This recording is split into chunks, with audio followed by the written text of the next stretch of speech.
So what is this instrument? This instrument is a Goldmann Applanation Tonometer. Remember, Goldmann Applanation Tonometer is the gold standard to measure the intraocular pressure of the eyeball.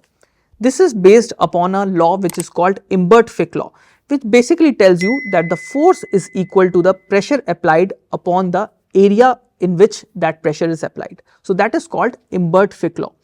So in this picture, what you can see is the Goldmann Applanation Tonometry that is being done. So what we do is that we do it in a dark room and we stain the conjunctiva with a sodium fluorescein, and when we touch the eyeball with this applanation tonometer prism, we see the various mires. As you can see in the picture, there are the semicircular mires, and where their margins, the inner margins basically touch each other, that is the exact intraocular pressure of the patient. So these are some very important points you should remember regarding the Goldmann Applanation Tonometer.